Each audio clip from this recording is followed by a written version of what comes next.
Alrighty. Greetings, ladies and milligents, and welcome to the stream. Streamity stream. Just need to clickety-clack some buttons, and then we can move on. Hope everybody... and knock off some rust from the old vocal cords.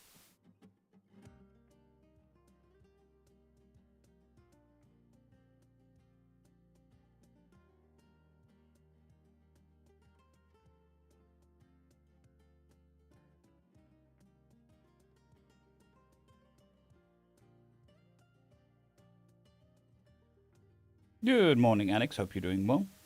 Randy Carter, same to you. Hope you're having a fantastic day, night, evening, morning, whatever it may be. Good morning, Kandaria. Hope you're doing well.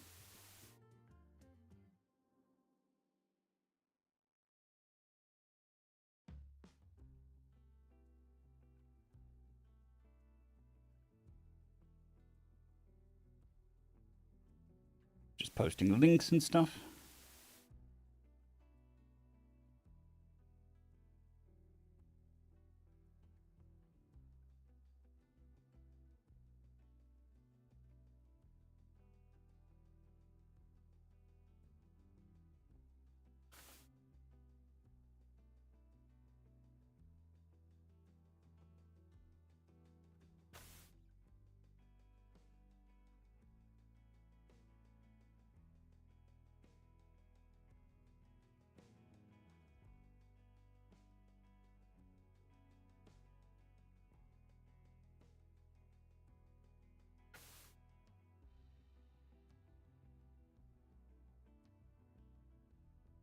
Alrighty, I think that's everything. Clickety-clacked, clickety-clacked.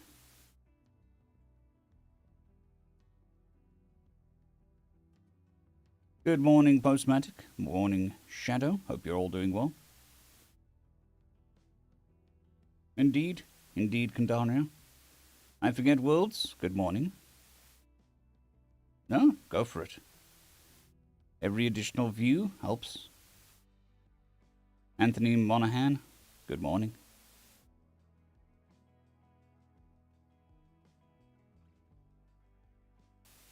You've got a snoring dog on my lap. We're all good.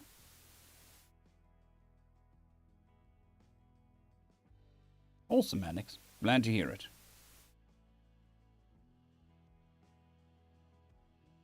Whichever, Lady Blackbird.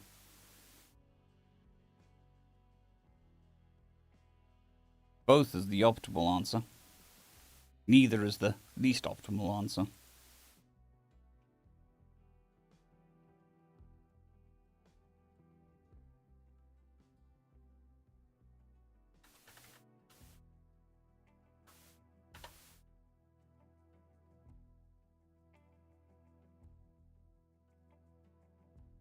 Thank you very much, Anthony. Much appreciated. There we go. I think Twitch would probably be better. Trying to grow that audience, just in case something happens to YouTube. Sorry, just adjusting my dog so that it's not kicking me in the leg.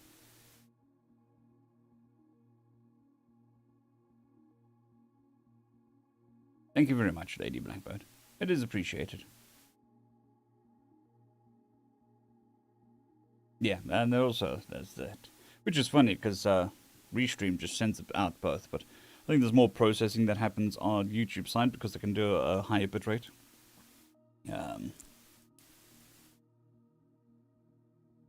Twitch is stuck at 2500 kbs bitrate, which is, I suppose, has its advantages, but YouTube can go up to 4K.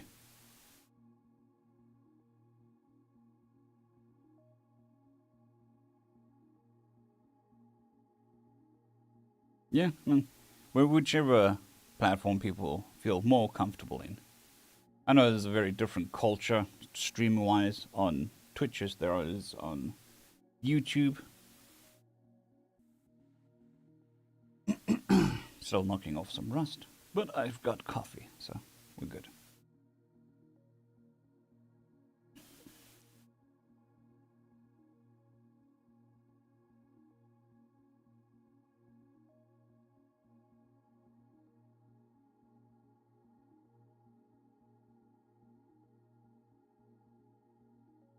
Fair enough, huge dinosaur. Fair enough.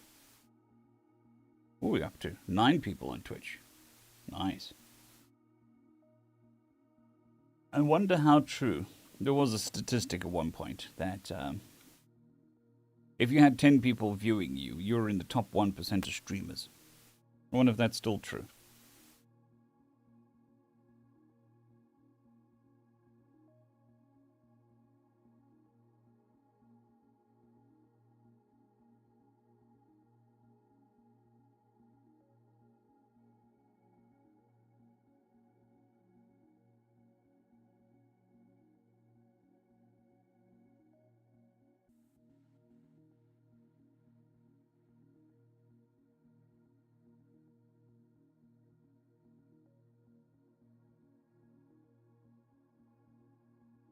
The Book of the Faces. Fair enough.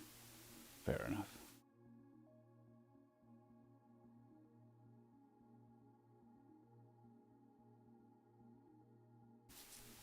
We have background noise coming through. It is.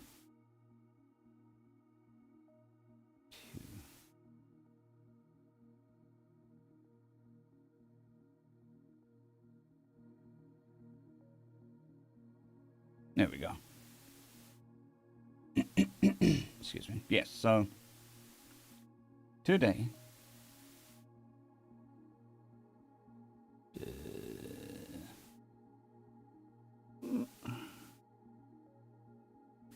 hold on. I seem to have closed my recording spreadsheet. Recording. The mangled mess that is the recording spreadsheet. Okay, so today is going to be Billy Bob, so that we finish out the week. Then tomorrow will most likely be Accidentally Adopted, where we finished up that entire story. I've left it blank because, you know, intrigue and shit. And then we'll also do A Human from a Dungeon tomorrow. Then on Tuesday, we will finish off The Human from a Dungeon and Billy Bob to be a week ahead. And then Wednesday, Thursday, Friday will be one-shots and T-Fosses. That is the very, very tentative plan.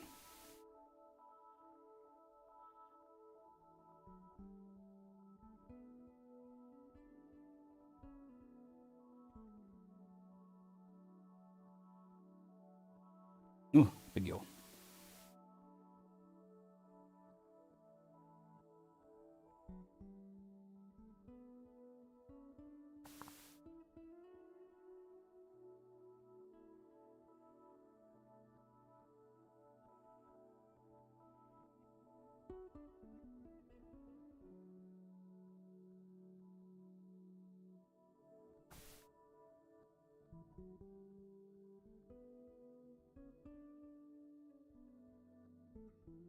Move that over there.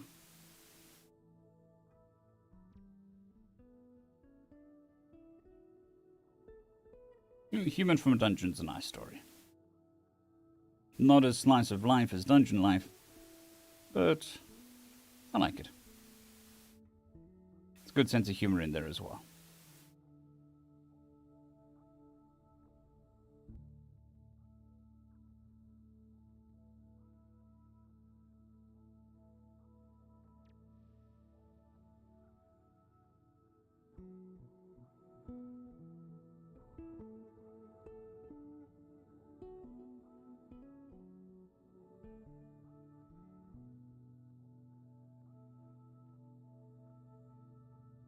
Fair enough. Huge dinosaur, fair enough.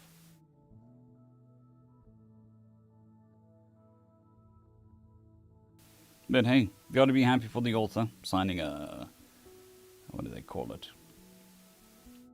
Publishing deal. I was going to say production, but it's not production.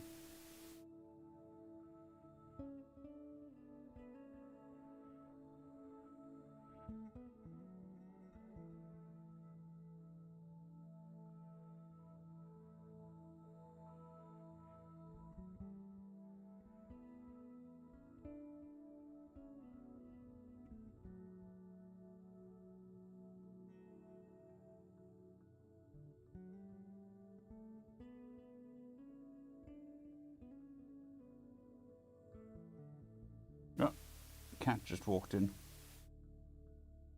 It's now staring at me. Now it's meowing at me. Now it's meowing at me again.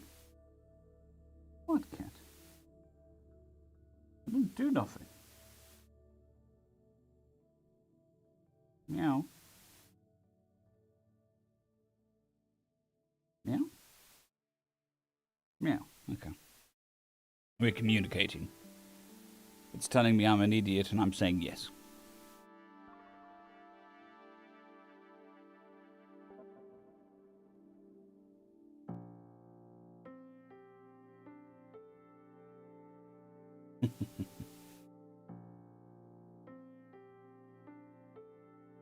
Okay. I think we'll head into the first chapter.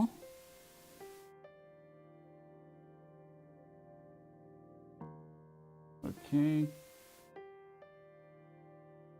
Cat's left. Walked in, shouted at me, and left. So it's about usual.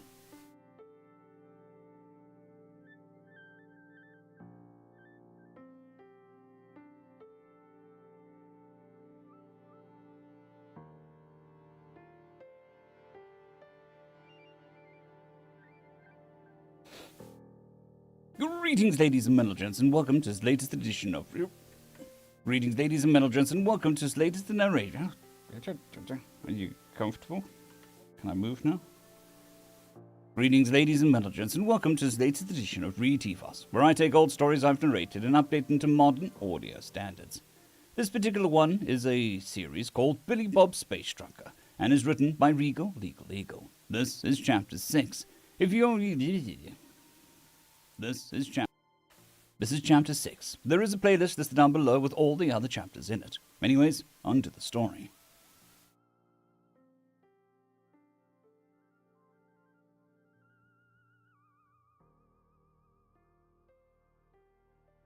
Aunt Lisa, Bleebob's face, was contorted into what his people would call a skull, and what humans in general would call fecking ugly. This... Why are you doing that?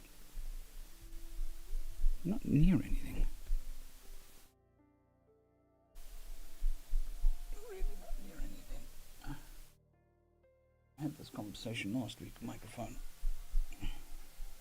You're isolated. Okay. Sorry, it was getting a little bit of weird. Good morning, Captain No Name. Hope you're doing well. Yeah, okay. Weird feedback on the microphone.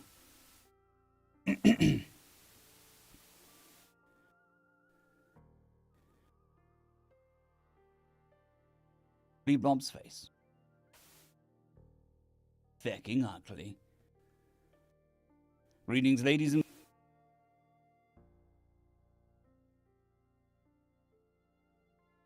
Fecking ugly. And what humans in general would call... fecking ugly. This being a step up from really ugly they would normally be classified as. What do you mean we haven't found any traces of that ship heading towards the core system? Heading towards the core system.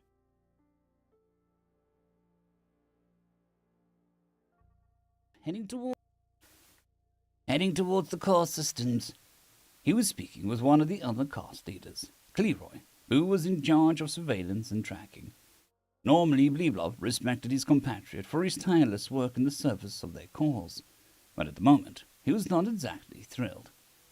They have to.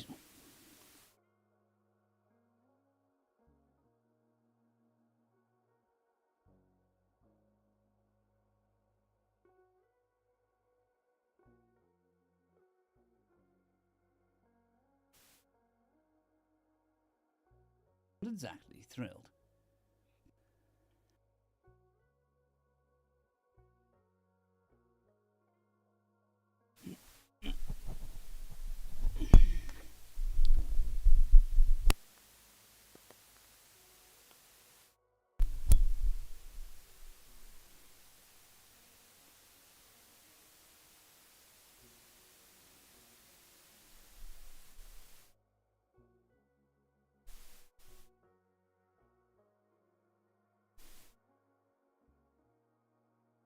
Okay, that should be better.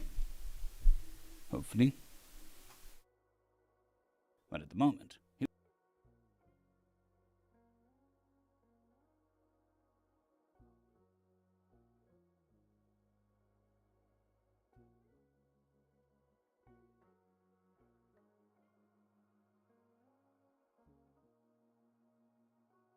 Good morning, Rev. Hope you're doing well.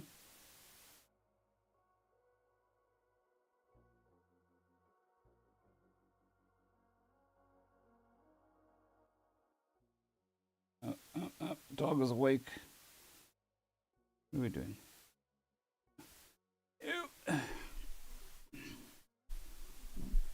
Grumble, grumble, grumble, grumble. It's a hard life, I know. Tell me your woes. No. No. Okay. The cat calls you funny names. Well, you deserve it. Oh. Oh. And he kept you up all night. Is that it? Okay. Why don't you call the cat funny names?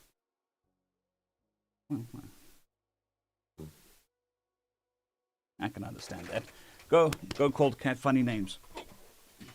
Be gone.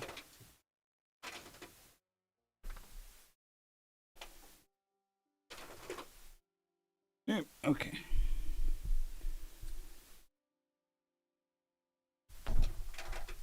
Sorry for all the bumping around. Now I need to reposition myself. Now that I'm dog free.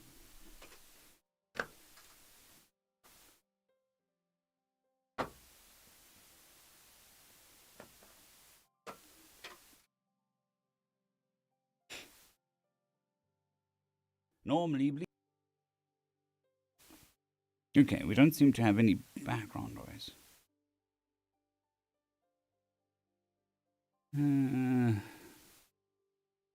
Mondays suck.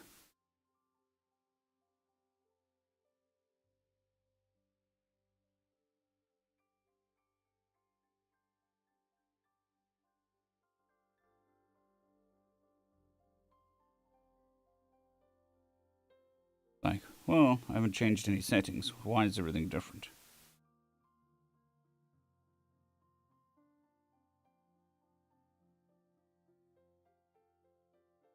Suppose it's designed to keep you on your toes.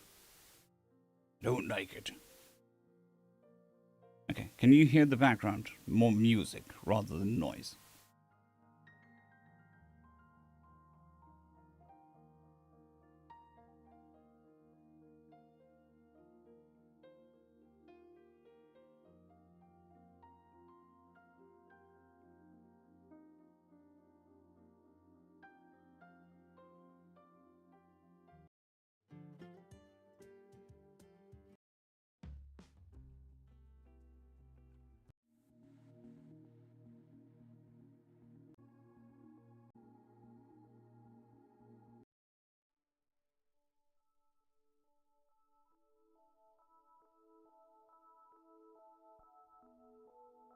The static? There shouldn't be any static coming through.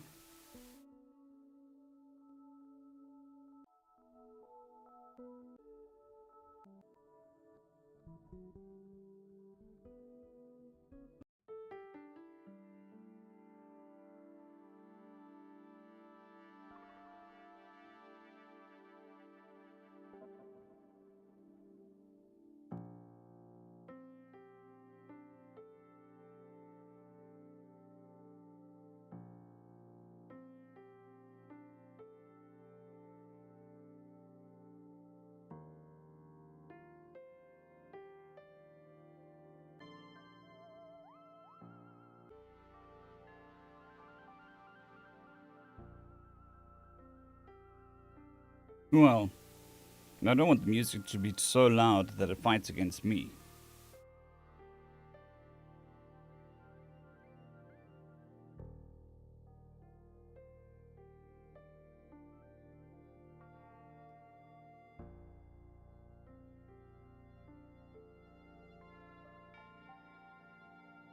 You don't want to be fighting against the music. Was it a recent story?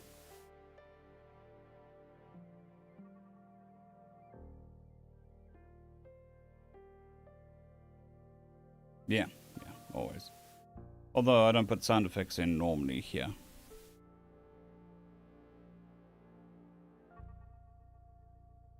And it's just to avoid a dead silence.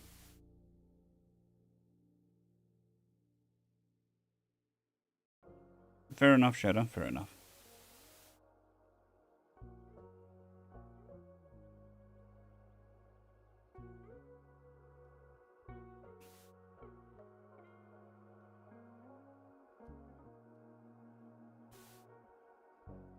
Okay. I'm gonna take a muscle relaxant for my neck. Yep. Seems to be not happy. Recent story. It's called. I know what it's called. Just give me a second. I should tell you what it is called.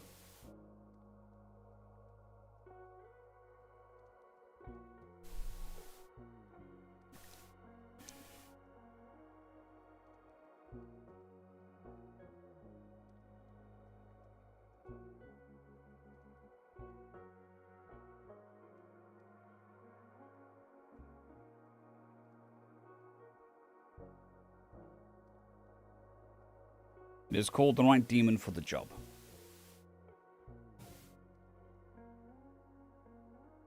Rev, I think that's the one you're talking about.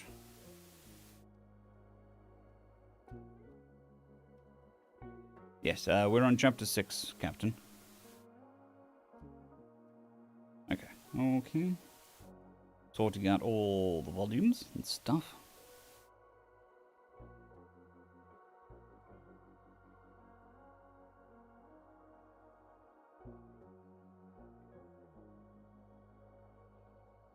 Now, we need to turn the... I'm typing it in chat for you.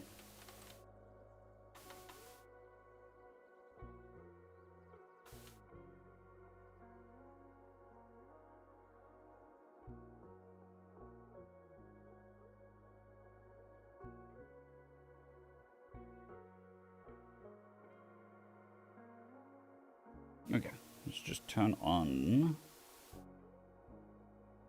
preferences, audio.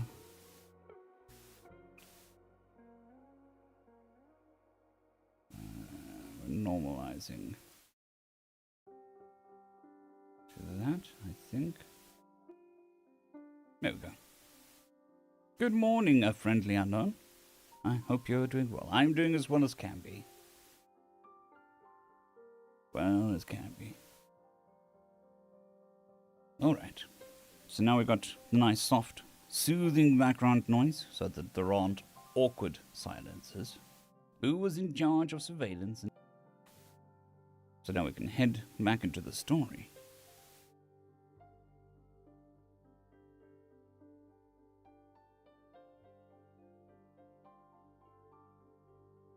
He was speaking with one of the other cast.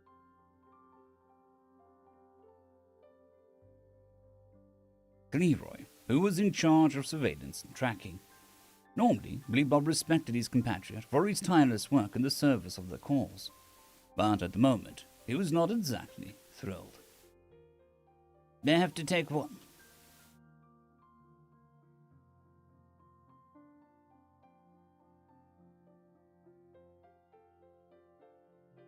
Cheers, Huge Dinosaur and Rev. Hope you guys have a good one. He was not exactly thrilled. They have to be taking one of them, a small clawful of roots. His ship is a strange barbarian. They have to be taking one of the clawful of roots. His ship is a strange barbaric hunk of junk, and I gave you their exact. And I gave you our exact position. We lost. And I gave you our exact position. We learned it out. When.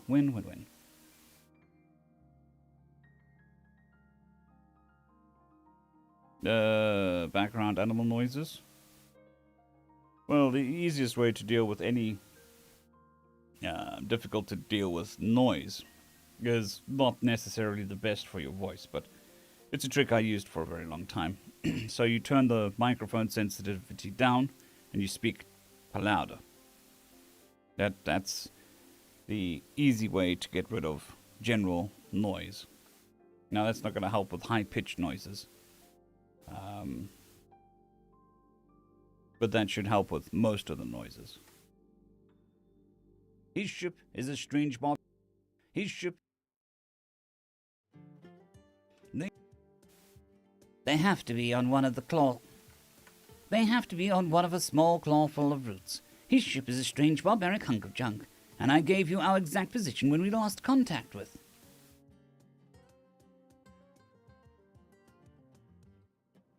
And I gave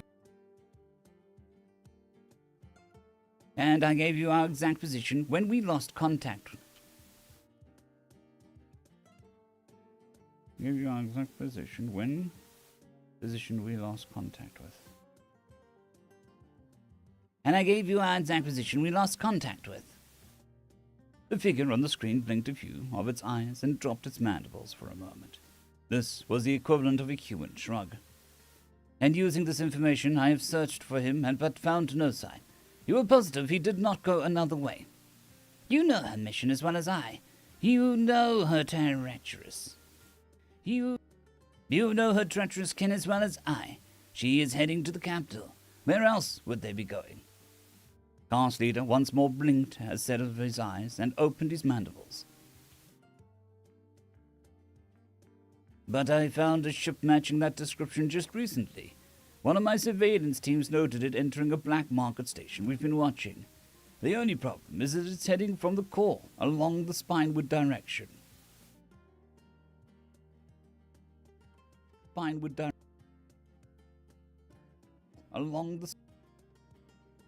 only problem is that it's heading away from the core along the Spinewood direction. Bleebob's mandibles twitched and quivered in a motion to indicate thinking. Would they try to take a different route to throw us off their trail? They must still head coreward to get to the capital. How far is it? Show me on the map. He looked at the map that popped up and quickly let out one mandible wiggle to indicate a negative. One creature did not travel that distance in this short of time. One creature did not travel the distance in this short of time. One creature did not travel that distance in this short time alone. It must simply be another of his kind.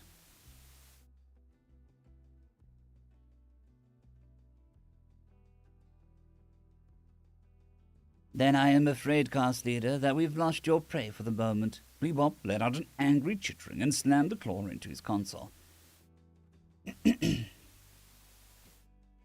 I've yet to fail in a task given to me by the matriarch, Cast Leader. I will find him. Anger is necessary. You must be patient with... Anger is unnecessary. You must be patient. You must be patient, as with hunting sesh eels. They think themselves elusive until we snap. Bleebob just glared at his screen. That ugly little creature left two of my eyes blind. That searing pain of his chemical weapon is not to be taken lightly. I don't want to wait as if hunting sesh eels. What? Very different people talking. I've yet to fell in a Then I am afraid, Cast Leader, that we have lost your prey for the moment. Bleebob let out an angry chittering and slammed a claw into his console. I have yet to fail in a task given to me by the matriarch, Cast Leader. I will find him. Holy shit. Now we need to stop. Yarg, I didn't even set it. Thank you, super very extra much, Rev. Very much appreciated. And it is my absolute pleasure. I'm glad that the content helps in whatever way it can.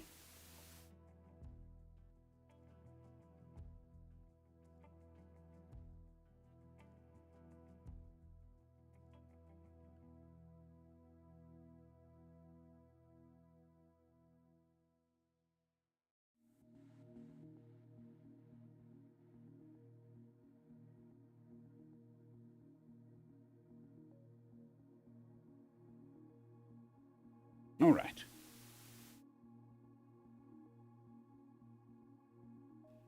I've yet to fail in a task given to me by a matriarch caste leader. I will find him. Anger is unnecessary. You must be patient, as with hunting sashiels. They think themselves elusive until we snap. Rebob just glared at his screen. That ugly little creature left two of my eyes blind. The searing pain of his chemical weapon is not to be taken lightly. I don't want to wait as if hunting sashiels. Let me charge him like a brisk bull. I'll rip him apart with my claws. I will rip him apart in my claws. He seethed and chittered, his normally green hydrating mucus turning grey for a moment. Greetings, Dr. Dalekhammer. Hope you're doing well. Or as well as can be.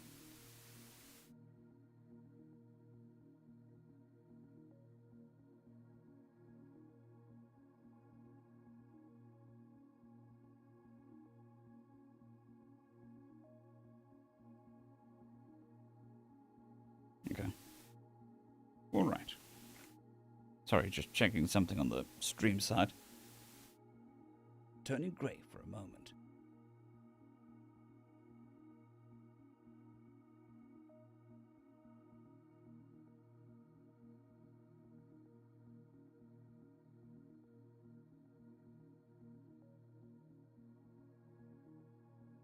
If he is a brisk bull caste leader, he is the most cunning and intelligent one I have ever heard of. Bleebob cut the feet angrily. He looked over to the security footage image he had placed on one wall of his ship's stateroom, rearing back on his hind legs. Rearing back on his legs for a moment, he cried out, "You cannot hide from me forever. I will find you and have my revenge. Mark my words. Billy Bob, Space Trucker."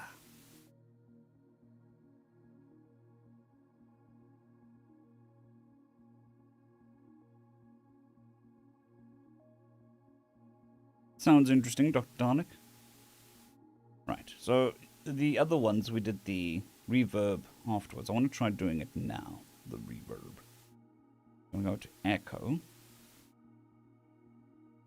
And then I wanted... We went with spooky? No, it wasn't spooky. Stereo. Billy Bob, Space Trucker. No, that's not right.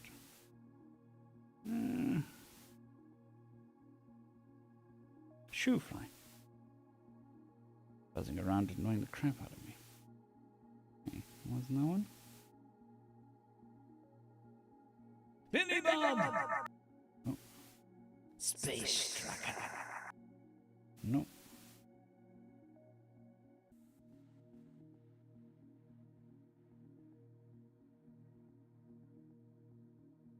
Billy Bob! Feedback level. Billy Bob! Space Trucker.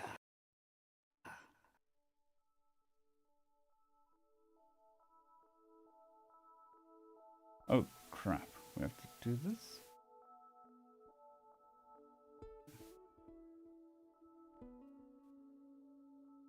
Billy Bob!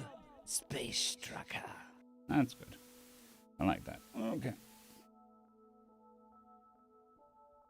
Billy Bob! Space Trucker.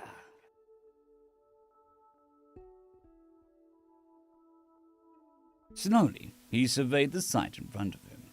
The 5 space Borks were groaning and trying to recover from their various wounds. He looked between them as he stayed close to one that he'd hit with the throwing knife. "Not going to give me any trouble now, are you?" They began to open and close each hand as if trying to make a sound, one hand clapping. Each translator informed him this was surrender. "Good. You people got medics? Feel free to call one out," he said to the bleeding Bork. As it quickly began to grab at some sort of communicator, he looked over at Emily.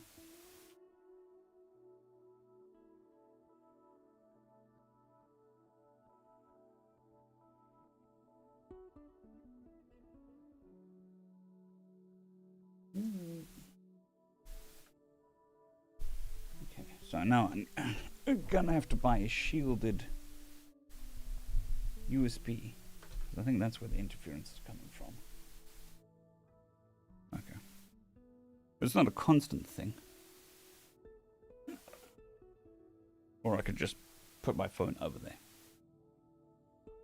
He looked over at Emily. Not bad, huh? She was looking over the creatures for a moment before glancing back at him. Interesting. Why did you attack the space box? Easy. They were bored. With her hood up and the screen in place, she realized that he couldn't see her face, so she made her confusion clear. What? Look, this is a business place, right? My exit my ship, I've got stupid fucking flickering lights and stains and all kinds of stains. Look,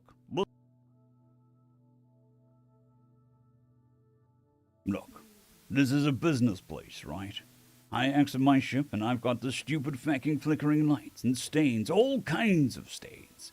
Some of those were blood, I'm guessing. Who has a market set up with flickering lights and stains? Then I see these yokels here standing around with obviously high-powered weapons and targeting computers. Those are a little illegal, right? She nodded. Who the hell hires guards who get bored with their job? Well. Who the hell hires guards who get bored with their job while wielding gear like that? That isn't bad.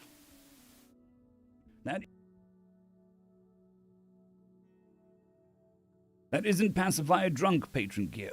That's kill people gear. Am I wrong? Emily thought it over for a moment, then looked at the wounded Vikesh around her. They were known as being a decently hardy and strong race, best known for ambushes and cutthroat raids. Not guards.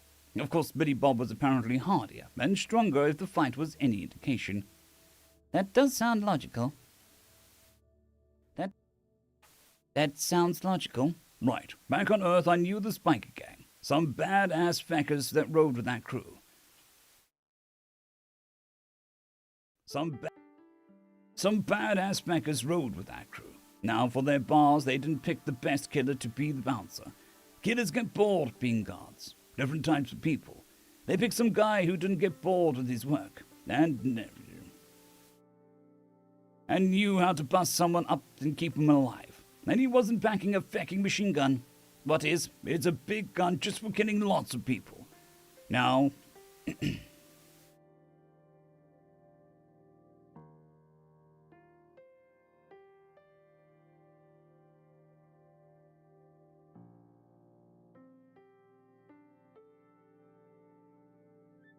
if they moved in on someone's territory, well, then their skullcrackers made a presence for a while.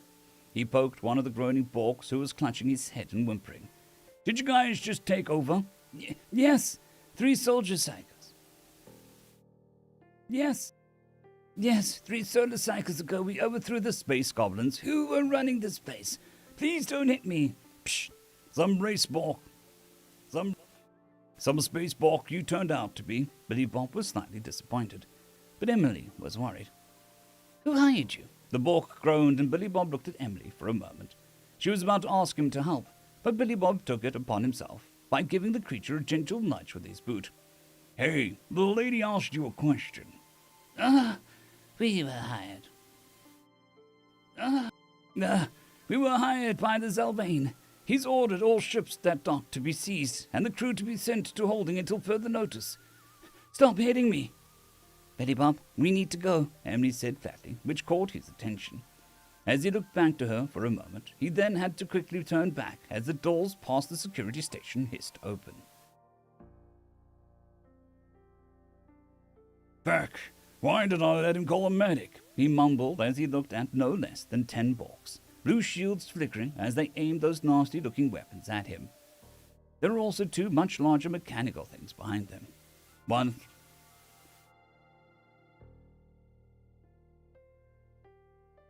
out in front of the regular Borks was a bigger one with a green feathered headpiece of some sort, fancy-like.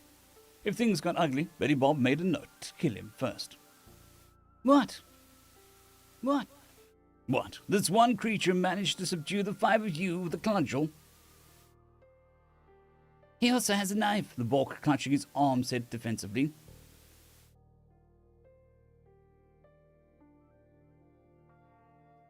With my what? Billy Bob asked. But my what? Billy Bob was asking. He means your stick, Emily offered. It's a baseball bat, Jesus. I need to teach you Xenos about sports. He shook his head for a moment. Captain, this creature's strapped.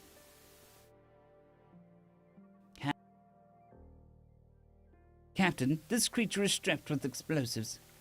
Captain, this creature is Captain, this creature is strapped with explosives. One of the big mechanical things behind the other 10 reported. Must be a Bork in a fancy suit, then. That's right, and I'm not afraid to use them. So, like I said earlier, take me to your leader. Billy Bob had bluffed his way out of worse places. The captain growled as it looked down at Billy Bob and then nodded. Fine. But your title. But your little stick won't help you against battlesuits.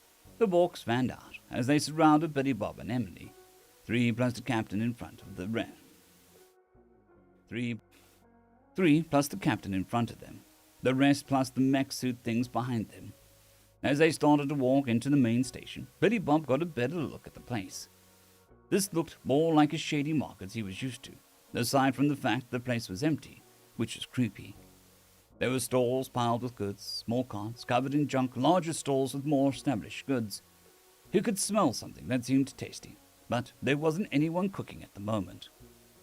Emily began to speak as they moved. This is bad, Billy Bob. Zelvians are bad, very bad.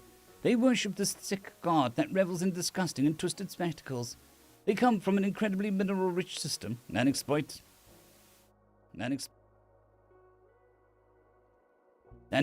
that despite full blockade by the galactic government.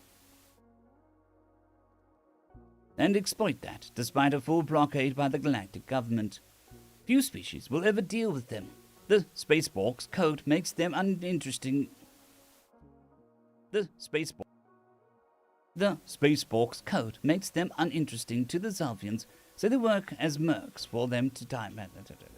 There is a fly buzzing around, annoying the crap out of me. So they work as mercs for the time. So they work as mercs from time to time. So they work as mercs for them from time to time.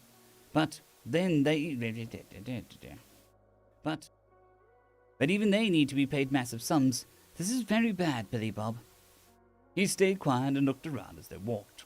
It was sort of like a big block of stores, and the streets around them had the stalls and carts. But they were walking through the area, heading to some place up and in the center. There were a few more Borks guarding the elevator, but it seemed like this was the main group of Xenos guarding the place. They also didn't seem to understand the concept of firearms, which was good for him. 6 of the Borks and the captain surrounded them in the elevator as they rose up and emptied out into the sort of control room. As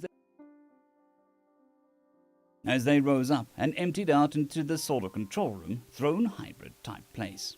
There were no stains or flickering lights in here, but the smell of cleansing products seemed to be universal. Must have done some sprucing up lately. There were mostly unhappy-looking space goblins at the consoles around the place, with some Bork standing over them. Past the console, sitting on the throne, was a, "Oh, hell no." Billy Bob's hands tightened around his bat, his teeth clenched, and his eyes narrowed in a mixture of hatred and disgust. His nostrils flared, his heart rate picking up a little as he worked to control himself.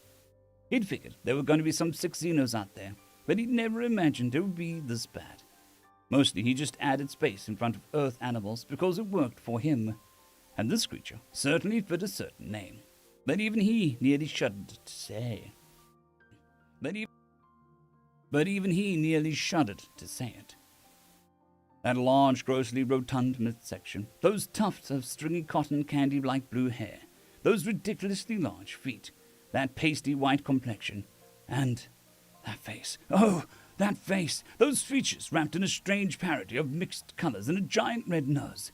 He was looking at a motherfucking space clown, he growled out, letting the hatred and anger flow through him. I'm gonna kill the crap out of this guy as soon as I get the chance. Sure, it had 4 arms and extra eyes right in the center of that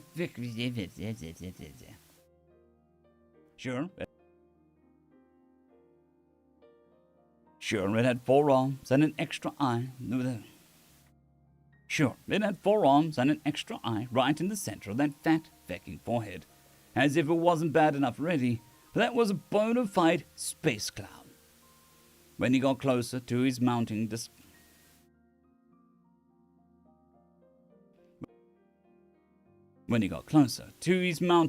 he realized that part of that rotund midsection was rippling like some sort of gas bag, and it stunk. If Emily thought his rip the other day was bad, she must be struggling. Then he heard a cough and partially gagged behind him. Seemed like she was having a rough time indeed.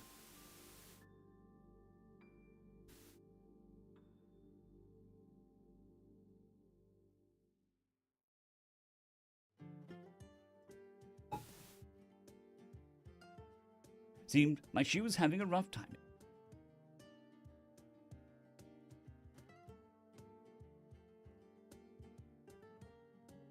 What is this? Such a deliciously hideous creature joining my little show? The creature said in a high-pitched voice that sounded, I suppose. What is this? A deliciously hideous creature joining my little show? The creature said in a high-pitched voice that sounded like fingernails on a chalkboard of Billy Bob's mind. Speak for yourself, you massive pile of Speak for yourself, you massive pile of runny donkey crap. Oh, what an interesting expletives, yes. The Borks forced Billy Bob and Emily closer, as Billy Bob let a hand move down to his M1911. He wanted to end this, but the Borks would likely object. Yes, I think you'll do wonderfully in the arena. Such a show I have in store for my God. He'll be most pleased. You know, feckers like you are why preaching freedom of religion is so fecking hard, Billy Bob growled out. What? There's only one true religion. The others are all wrong. Yeah, okay. I didn't need even more reasons to kill you. But I think it's time for you to face my gauntlet of horror. And what if I don't want to? Well, you're standing over the trapdoor, so you don't have a choice. Billy Bob looked at the floor beneath him, noticing the outline. Well, shit. And so ends another chapter. And so ends another chapter in the adventures of Billy Bob, Space Trucker.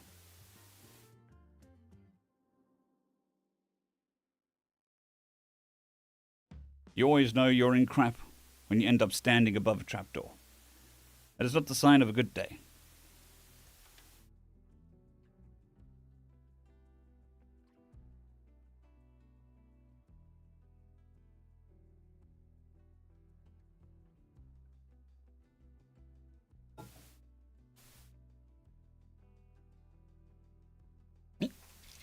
Right, acid reflexes refluxing, so Tums. Wow, Gaviscon. Yummy.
Cheers, Marcus. Hope you have a good evening or day. It's always a pain in the ass when the Wi-Fi and the internet don't work.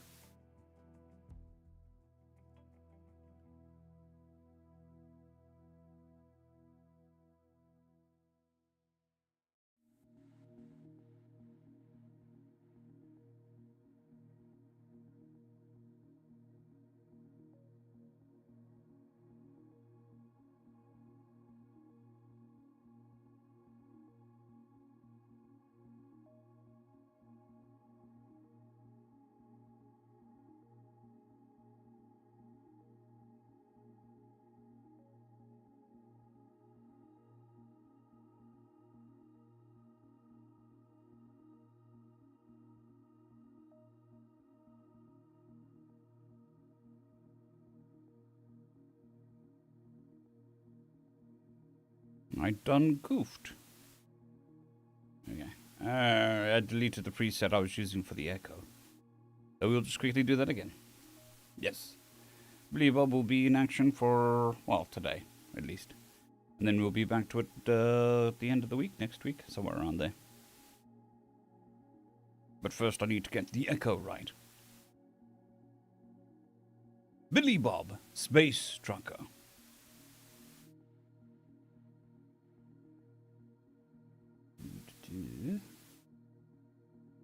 Preset. Got the preset working earlier, but I didn't save it.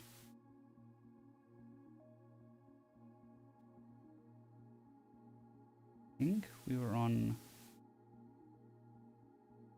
Spooky? Stereo vocals. Billy Bob. Okay. Billy Bob. Billy Bob, Space Trucker. I think that's the one we used. Billy Bob, Space Trucker. Yes. Okay, save as Billy Bob. Billy Bob, Space Trucker. On the word trucker, my South African accent really shows. Yeah. BB7.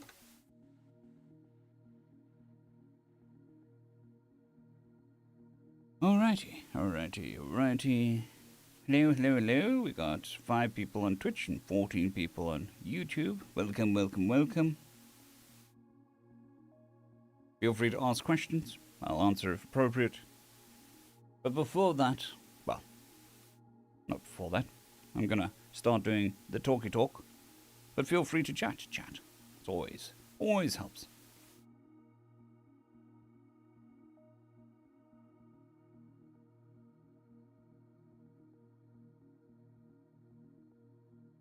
Greetings, ladies and gentlemen, and welcome to this latest narration.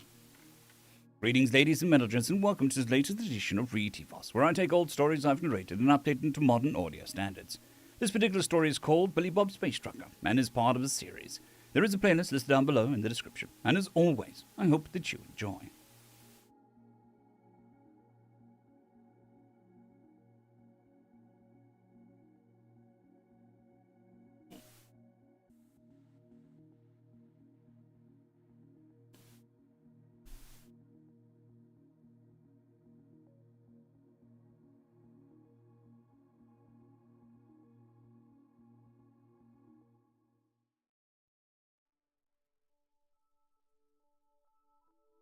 Jean Renaud was perplexed by the reports he was reading. While the UHG didn't have nearly the same level of espionage funding as the crazy Americans, they had a very well-established diplomatic service. It was a two-government system that had served them well since making contact with the galactic government. The Americans would punch newly met Xenos in the nose, and the UHG would show up with a tissue and smooth things over. It especially helped when they said that the Americans wouldn't attack people who played nice with the UHG. It wasn't perfect, but it worked well enough. Even if the Xenos mostly used the freemium translators, which only came loaded with English and Russian, a side effect of the space race making Xenos think humans only had 2 languages. But today, his job was becoming increasingly difficult. He had to stop for a moment, setting the files aside to hit the button to call his aides. As they began to assemble in his office, he took a moment to collect his thoughts and straighten his hair. He might be needed. He might be needed to visit some embassies today. But then his aides were assembled and he spoke up. What is going on today? I've never seen so many communiques from Xenos who we've never heard of before. It sounds like the Americans are starting another turf war, but I won't.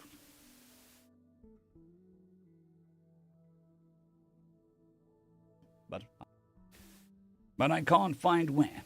Not to mention, they normally make it clear they aren't the same government as the rest of us. Bonsoir. I have been getting an urgent communique from some new species we're unfamiliar with. They say our alliance with their lifelong enemies makes us enemies of the galactic government as a whole.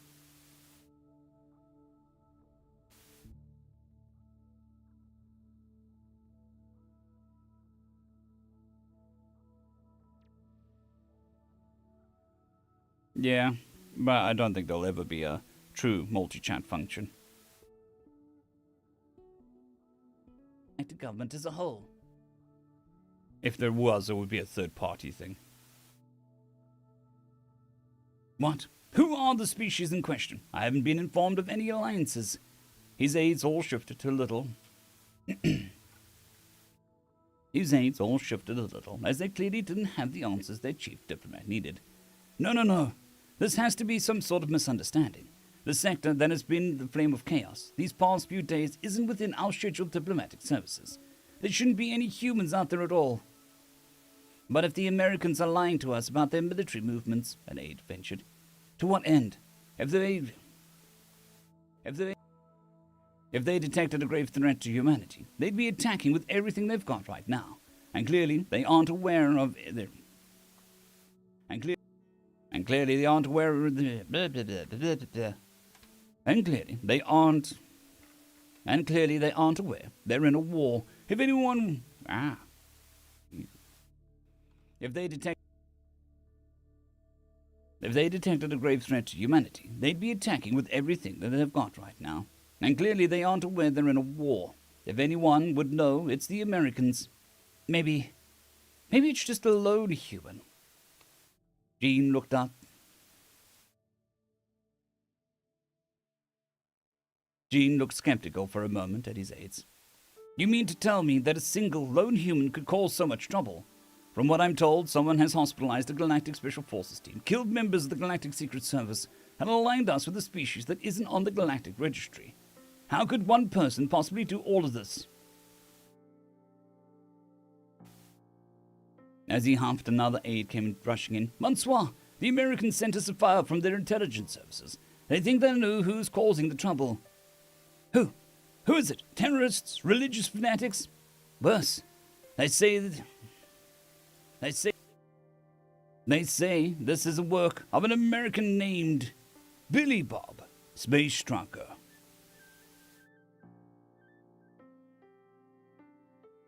Echo.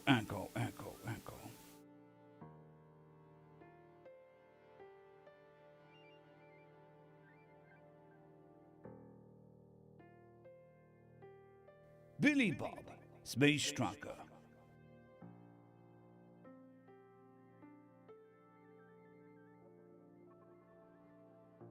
Billy Bob and Emily were crying out as they got sucked down into the trap door. They were swept along a metal chute before being shot out into some sort of large arena with dirt floors and smooth walls. There were obvious doors around the arena as well, no doubt containing the opponent's they'd face. Billy Bob quickly jumped up, making sure his weapons were all in place as he held his bat at the ready. Emily groaned out, brushing herself off with two hands, while the other two pushed her slim body. While the other two pushed her slim body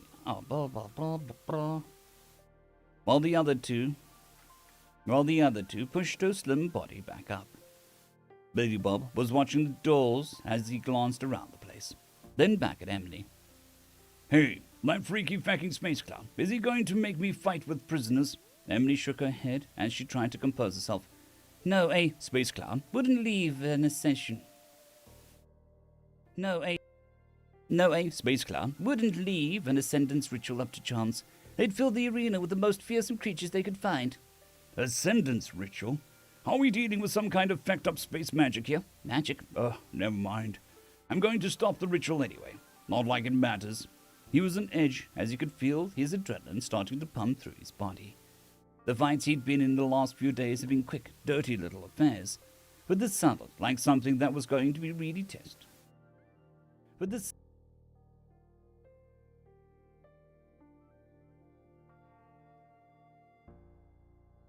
Not yet, Captain. Not yet. Affairs.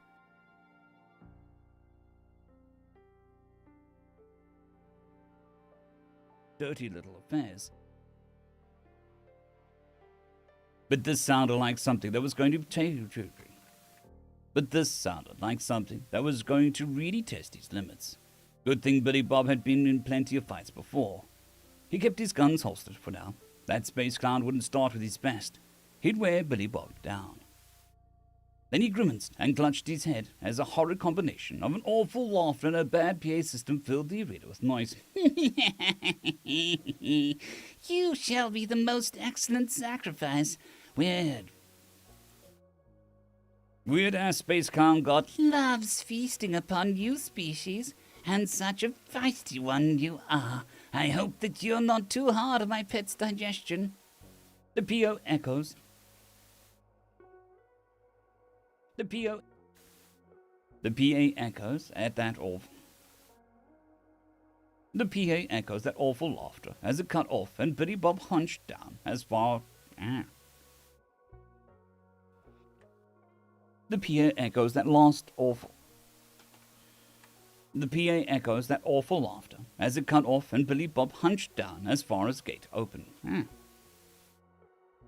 The PA echoes that last awful laughter as it cut off, and Billy Bob hunched down as a far gate opened up. But then he blinked and relaxed a bit in confusion. Headless Ewoks. The creature in front of him looked indeed like a headless Ewoks. They had large black eyes on their shoulders, creepy but harmless. The feck does he think these things will do to me? He glanced over at Emily, who had taken flight, which he had totally forgotten she could do. Those long wings and the gossamer threads between her arms, moving quickly to keep her in the air.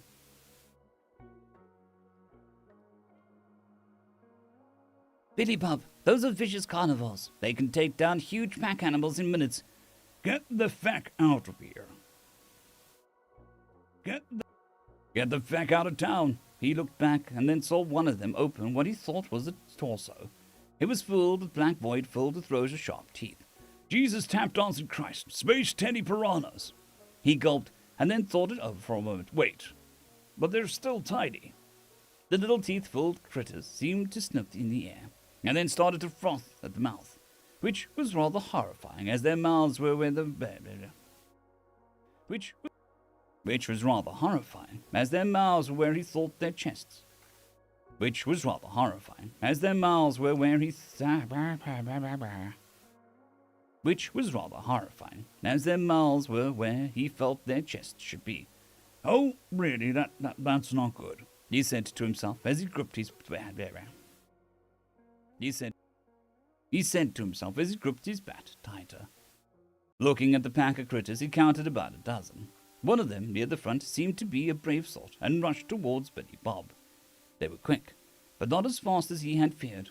It seemed like growing up on a high-gravity planet really had advantages. When it leapt up at him, he could see the murderous red glow in the eyes. When it leapt up at him, he could see the murderous red glow in those otherwise black eyes. But he wasn't having any of that. He swung his Louisville true with a resounding crunch. The creature went flying back, limp and lifeless. That's at least a double, he cried out with a laugh. But then the rest of the pack began to charge. Cursing, he began to back up, relying on the fact that they were animals and not intelligent. They started to leap up at him, seeming to go for his neck and face with those grubby hands. He could only imagine the carnage if they latched on and started to chew. But he wasn't going to let that happen. As they jumped, he would swing, bashing them right back down. His adrenaline was really flowing after this fourth-line drive, and as another decided to try and latch onto his leg, he was quick enough to simply stomp down on it with his steel-toed boot. He had to shudder, though, as he felt the crunch and sort of pop beneath his foot. Oh, fuck, that was gross. He now had some purple stains on his boots as the second half of the pack backed up. Only 6 left as they began to try and fan out, likely wanting to rush him all at once. But again, Billy Bob wasn't a pack animal. He could think. So instead of letting them get into position, he ran forwards, bringing the bat down on another one of those creepy space teddy piranhas. Whack-a-mole! He cried out as he did it. By now more than half of the little pack was dead, and the rest seemed to have it. They were animals, after all. They began to turn and scurry back towards the door they came from, but Billy Bob wasn't entirely done. He chased after them, smashing another with his bat as the door started to close.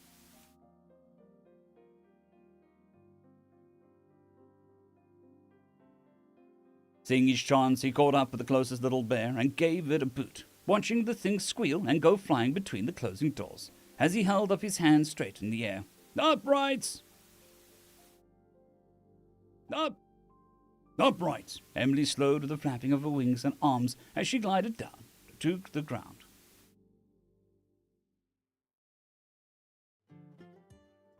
Uprights! Emily slowed and flapping. Uprights! Emily slowed the flapping of her wings and arms as she glided down to the ground.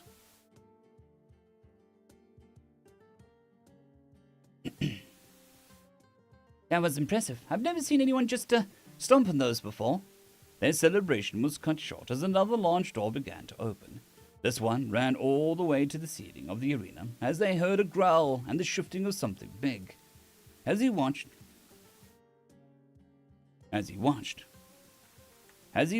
as what could be best described as a green space ogre began to stomp out of the opening. It was humanoid and about 20 feet tall.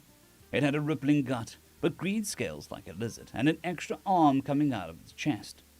Each of the hands ended in 3 sharp-looking claws, and it had a fat tail that snapped at the ground. But Billy Bob was laughing as he pointed at the creature's face. Feckin' looks like a pug, a derpy fucking pug. He laughed again while looking at those bulging eyes, the deep underbite, and a pink tongue hanging over its lips. Oh, I'll call it a pogra. I'll call it a pogra, he said before it unleashed an angry scream. Yeah, she'll be easy.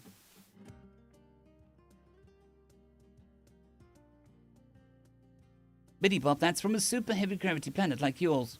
He looked back at Ebony and then at the pogra, who stomped on the ground enough to make the place shake. Dropping his bat, Billy Bob pulled up both his Bowie knives. Bowie. Dropping his back, Billy Bob pulled out both his Bowie knives and began to run towards the poga. It screeched out and swung at him with a massive arm, but he rolled under it, moving between the creature's legs. It seemed surprised and tried to step back to better attack Billy Bob once more, but he was burst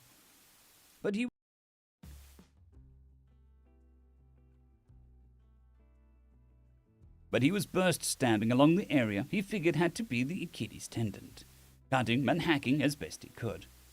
The creature cried out in pain as it leaked green blood, staggering to try and stomp on Billy Bob, who kept moving. Finally, he heard something like a massive pair of shots. Finally,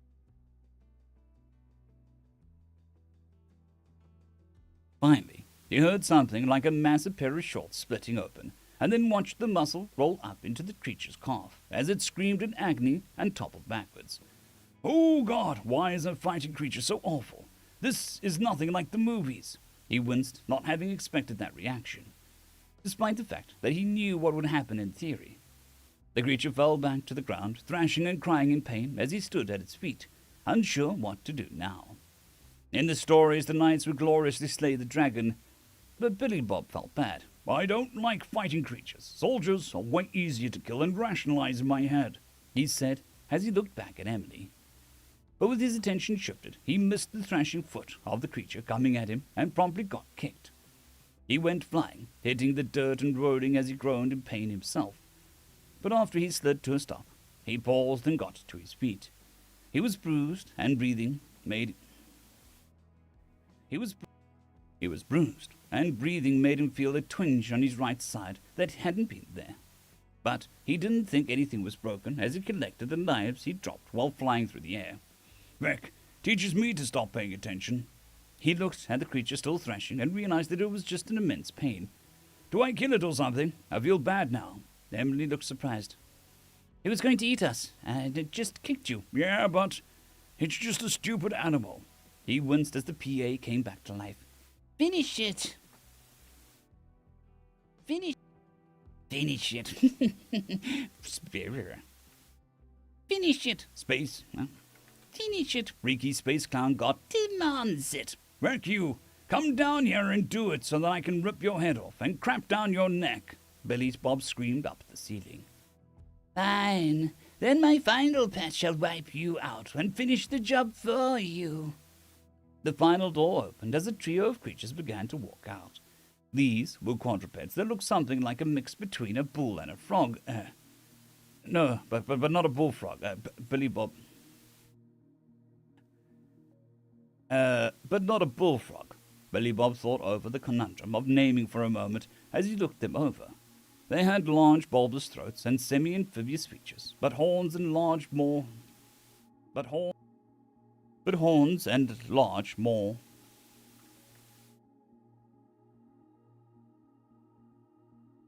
But horns and But horns and more bull-like facial features. Space frog bulls, maybe? He'd work on it. They stood at the opening of the door, and then their throats began to enlarge. The trio then began to emit a sound that was incredibly loud, but nothing like the rock concerts Billy Bob had been to in his youth. It took Billy Bob a moment, but as he listened to the deep bass and the strange warbling tones wash over him, he laughed. The fuck is this? Dubstep? I mean, it's got a beat, but I can't dance to it. He looked over at Emily to see what she thought, but she was writhing on the ground, whimpering and clutching her head with all four hands. Oh, crap! Finally, he pulled his M1911 free from the holster and shot the center dub-scroll frog. He'd work on the name, but he shot the center creature in the throat. It looked surprised for half a second before exploding in a mist of blue and green guts, as the other two ruptured and exploded as well. Billy Bob closed his eyes and turned away, but the gore and splatter didn't reach him. He heard the whine of machinery as the doors tried to close, but were apparently broken from the close gas explosion. The empty chamber behind them had what he thought looked like another door and a security panel. Come on, Emily, let's get out of here, he said as he holstered his gun again and retrieved his bat. Then he began to give his ceiling a double bird.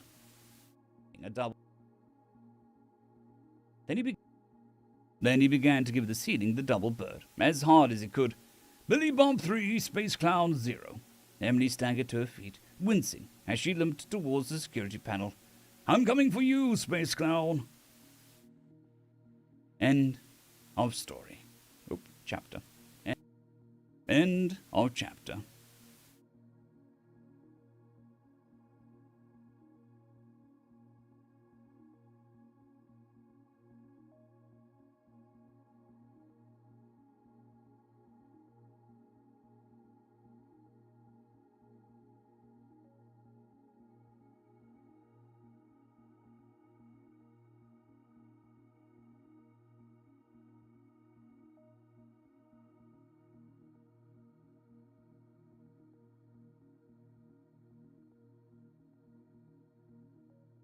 Alrighty, chat, I'm just going to step out for a moment. I shall turn the music up and leave you with the competent co-host chair.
Alrighty, back.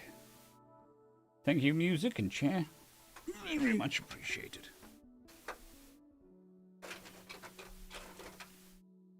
Oh. The subtle art of sitting still. Not as easy as one would think, especially in rickety chairs.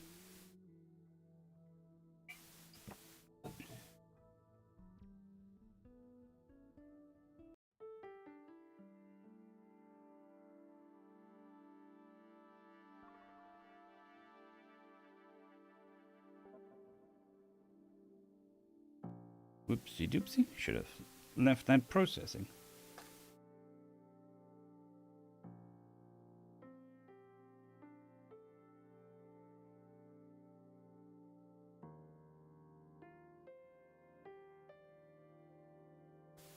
And thank you kindly, Mackenzie.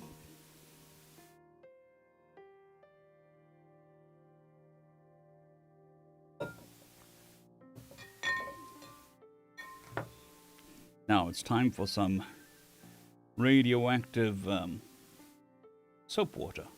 Definitely helps the vocal cords. Cleans out all the gunk.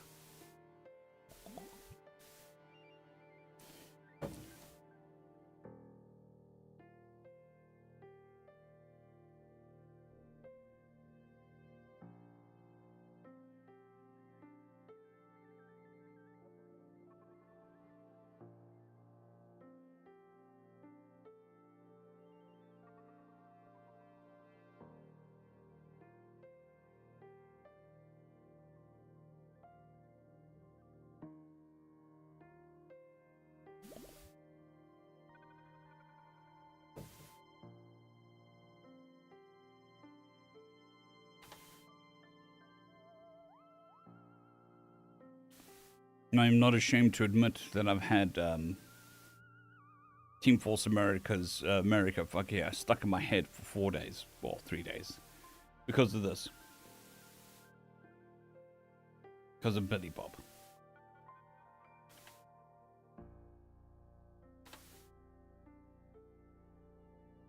But such is life. Anyways, we'll move on to the next chapter.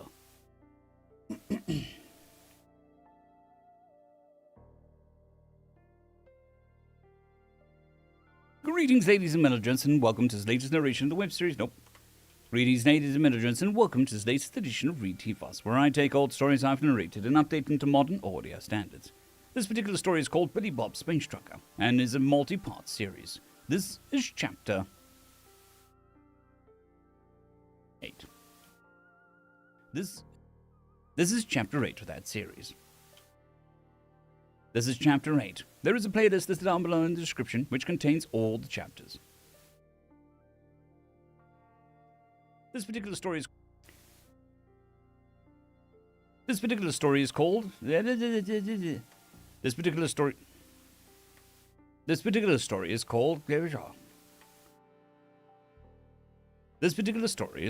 Billy Bob's Space Trucker. There is a playlist listed down below in the description with all the other... Ooh. This particular story is called Billy Bob's Space Trucker. There is a playlist listed down below with all previous chapters. Anyway, on to the story. Chapter 8.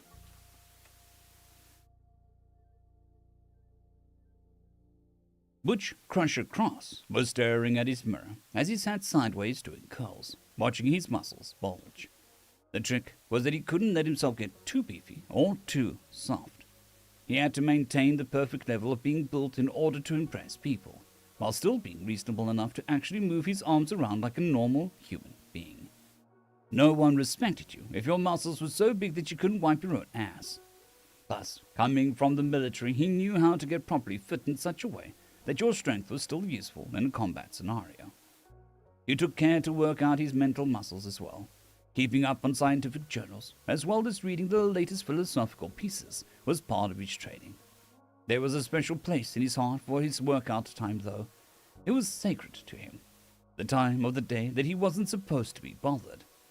That's, of course, when the door to his office opened up and one of his aides decided to bother him.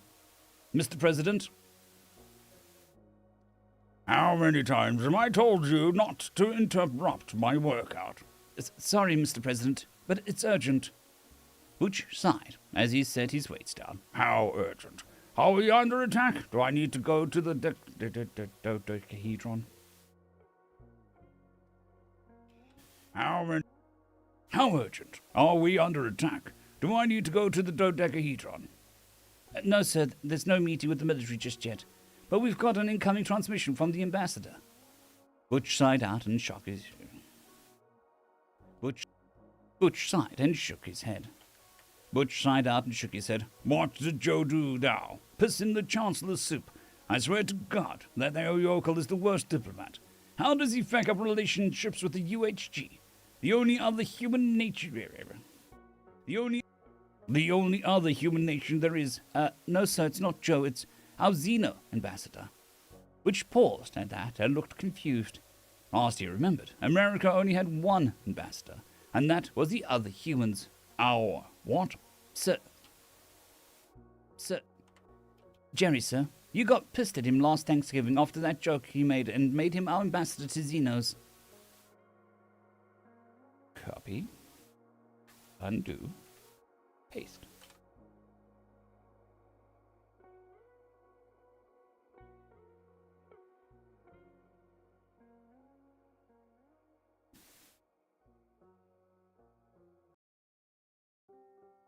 Fair enough, Mackenzie. I do understand that it's a very weird time. But it is right in the middle of my workday, which is currently 10:29 for me in the morning. And that was the other humans. Jerry, sir. Butch nodded at that as he remembered what had happened. He's still alive? Must be better at avoiding assassination than I figured. He tapped his chin for a moment. Anyway, Jerry's an arsehole. Why are we interrupting my workout for some cry for help he's finally sending us? So that's just it. He isn't asking for help. He's found a species that wants to form an alliance with us. Butch arched an eyebrow. Butch arched his brows now, before they furrowed once more in confusion. You mean the UHG, right? They just got a hold of the wrong guy. No. They say they want to form an alliance with the American clan. It's a species that we've never heard of. They say that they've been marginalized and wrongfully punished by the galactic government, and we might be able to help them achieve independence and freedom. Butch looked truly surprised now. I thought the galactic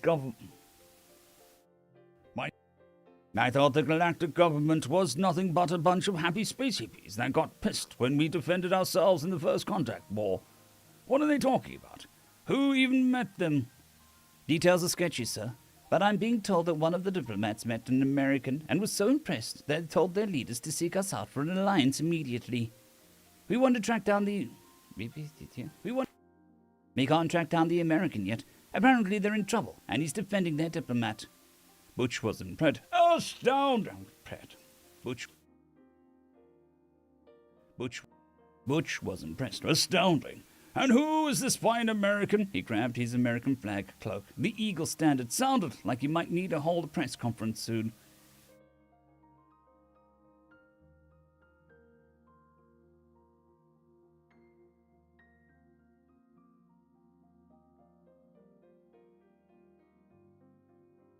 Intelligence is on it right now, sir. Intelligence is on it, sir. Right now, all we know is he's called... Intelligence is on it, sir. Right now, all we know is that he's called... Billy Bob, Space Trucker. Billy Bob. And echo. Ba-dum-dum-dum.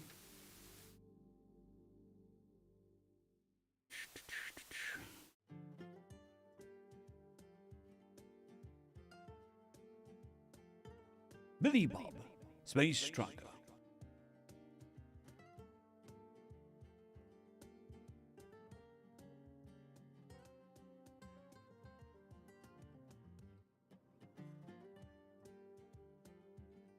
Hold on, it's got a twitching muscle in my arm. It's very, very annoying.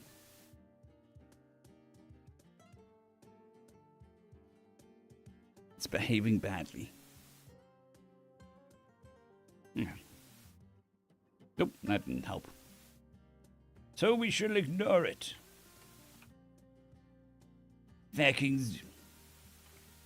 Fucking Xenotech, why isn't there simply an Audi in port or something?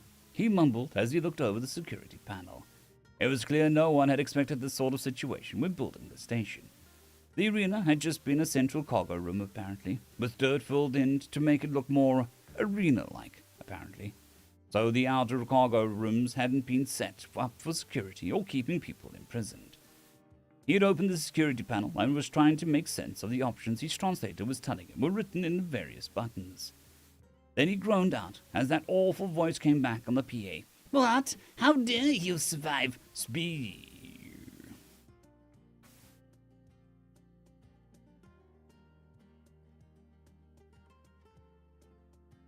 Survive. Space. Freaky space clown god. Demands that you die and be sacrificed. How the fuck do I shut him up? Billy Bob angrily growled as he started to push buttons. But then he felt one of Emily's hands resting on him and looked back. Then he stood aside as she stepped up to the consoles. She was still shaken from whatever those scroll frogs had done with her. She was still shaken from what those scroll frogs had done to her with their bad dubstep, but clearly motivated. First she pulled the panel off the wall, getting to the wires behind it. Billy Bob watched her pull several free, twisting some and sticking them back into places, then hitting a few buttons on the panel, hanging by. Then hitting a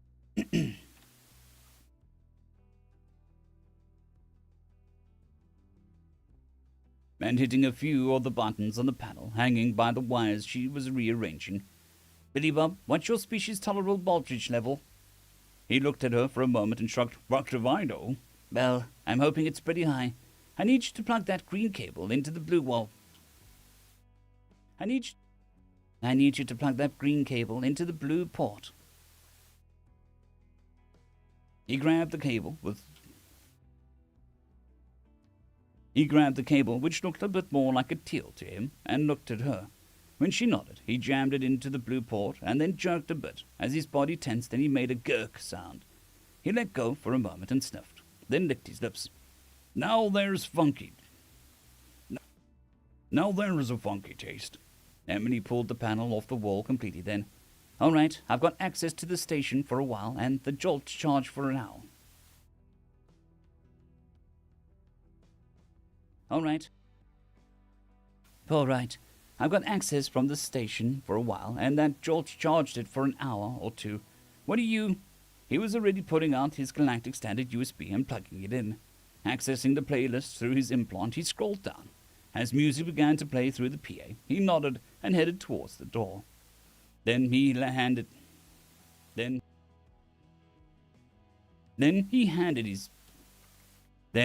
Emily his bat. He was going to need his guns for the fight to come.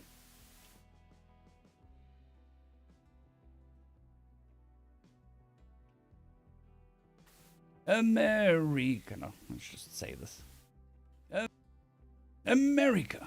Emily followed behind him, opening as they approached. They were in another cargo room, but that room was connected to a main portion of the station he'd seen before. They were out in those big street-like corridors with shops and stalls. Just as they were taking stock of their position, and a song started to earnest. America! Not tune. America! Vecchia. Bobby was moving. America! Vecchia. Billy Bob was moving as quick jog when he saw three Borks round the corner. Their targeting computers working on a firing solution immediately. But Billy Bob didn't need any crap like that. He raised his M1911 and fired off 5 rounds.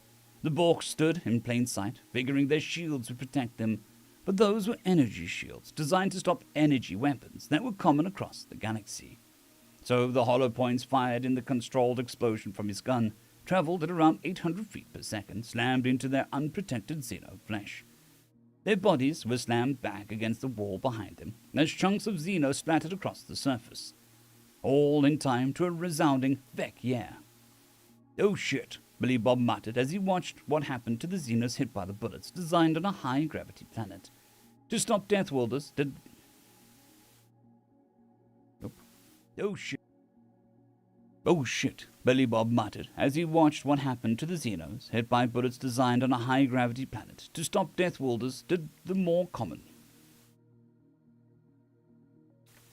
Oh shit, Billy Bob muttered as he watched what happened to Xenos hit by bullets designed on a high-gravity planet to stop Death Wielders did to the more common Xenos.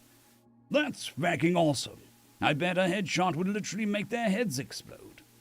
He thought about trying it, and then remembered that he was very heavily outnumbered. Center shots were better then.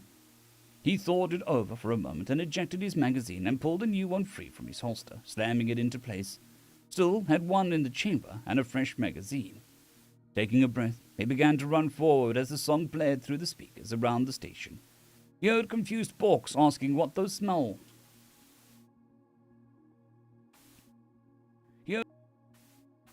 He heard confused Borks asking what those small explosions were when he heard...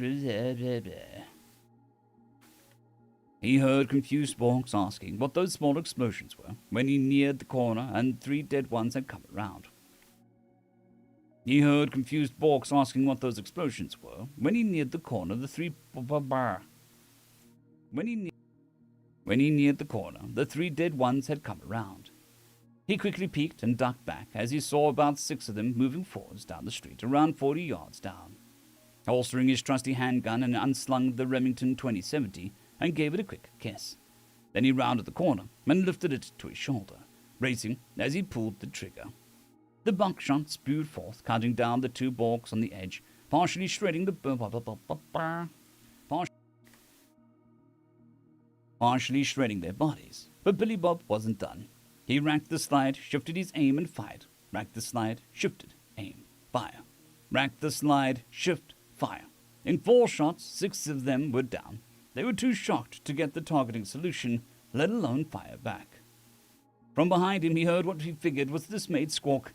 "By the heavenly deity, what do you have in that thing?"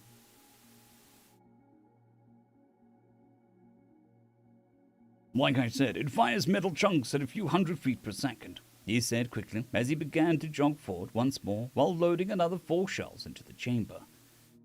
As he jogged forward, though, he heard the commotion ahead of him and looked up to see one of those big armored bastards come around the corner. Oh, sorry. Didn't mean to whistle. Oh, shit. He knew. Oh, shit. In the background, he heard the song come to an end. Moving quickly, he rolled forward, messing up the armored Bork's targeting solution as he scrolled through the playlist on his implant. He jumped up near the mech's feet, spinning around it as a new song began. Well, everybody's heard about the bird. Then he jumped onto the thing's back, grabbing a handhold near the top, before using his free hand to smash the butt of his shotgun against the small hatch he saw.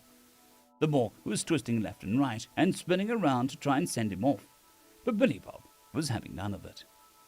Once he smashed the hatch open, he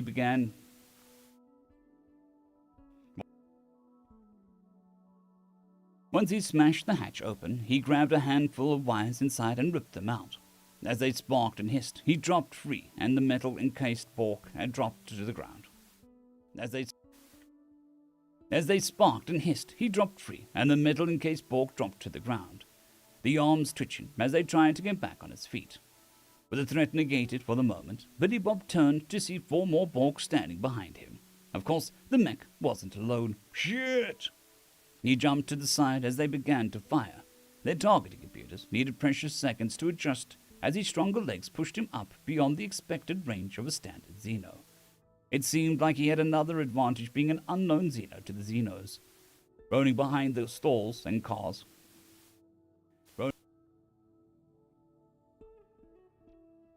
Rolling behind the stalls and cars that were exploding into shells of junk and flying clothes, and he could swear at chicken feathers. The problem for the Xenos was that he was only about 20 yards away, and he had a Remington.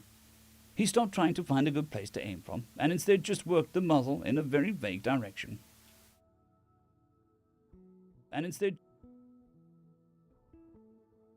and instead just worked the muzzle in their vague direction before pulling the trigger. These Borks weren't any smarter than the last lot, standing out in the open with the assumption their shields would work. Instead, they were shredded one at a time, the last of them turning and running in the direction they'd come from. Billy Bob let this one run, however. He slung his shotgun and pulled out his handgun and took a wide stance. As it neared the next junction, it looked left. "He's killed the others. He's unstoppable." Then he pulled the trigger. Sure enough, that fecker's head seemed to vanish in a red mist as the body dropped to the ground. When Serpent Bird ended, he quickly scrolled down to the playlist. The music started as he began to walk that way, reloading his weapon.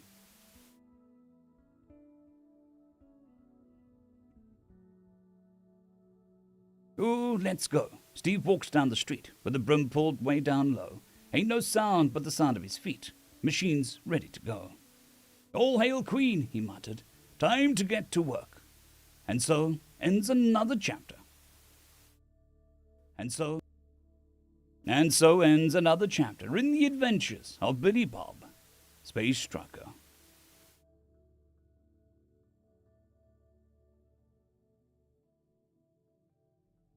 Oh, that's not what I want. We need to process it. Alrighty.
All right, on to chapter 9.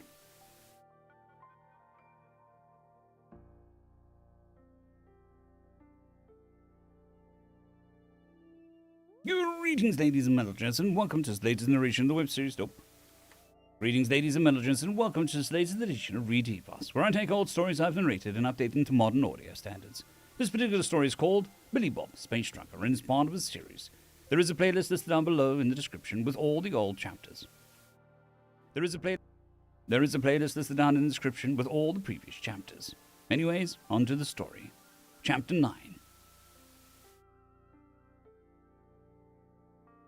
First, winged diplomat Thomas was sitting in stunned silence. So was the rest of the Exploratory Alliance Council. They were sitting around the table having watched the video that had been sent to them by the American ambassador, Jerry. He looked around at the other diplomats as they began to recover from their amazement at different speeds. Then he looked back to the intern who had got the video working on their Then he looked back at the intern who had got the video working on their presentation screen. They insist on calling us what again? After some fiddling with the translator, I was able to determine their desire to call us space eagles. Eagles are largely predatory birds from their home planet.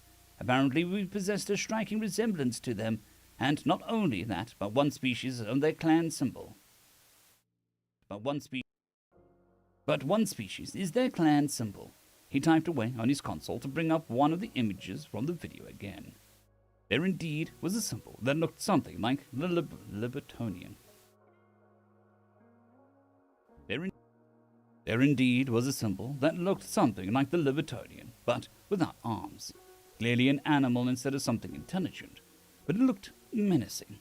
In one hand it clutched a symbol for the ancient human weapons Thomas had been told were arrows, and the other had it clutched something that had been told was a hamburger. Apparently, it represented their desire for war and prosperity. Something like that. Right, and then that first segment? Right, and then that first segment, that was some of the... Right, and then that first segment, that was some of their military training or warrior cultivation program. No, I'm told those were sports. There was some murmuring amongst the panel as second wind diplomat Sherry spoke up. You mean those weren't ritualized forms of combat? That was just their version of swoop and swipe, or divers and climbers? Yes, that is correct. But they were smashing into each other and hitting that small sphere with a stick. How did they do that? The general noise level rose as everyone tried to talk, and Thomas had to raise his wings, fluttering them to get everyone to quiet down for a moment. Sherry spoke up again. There is no way that's realistic. That species must only perform those sports during rare and focused rituals. The pain they must inflict on the players is not sustainable. Thomas waved his hand slowly to indicate calm. From what we've been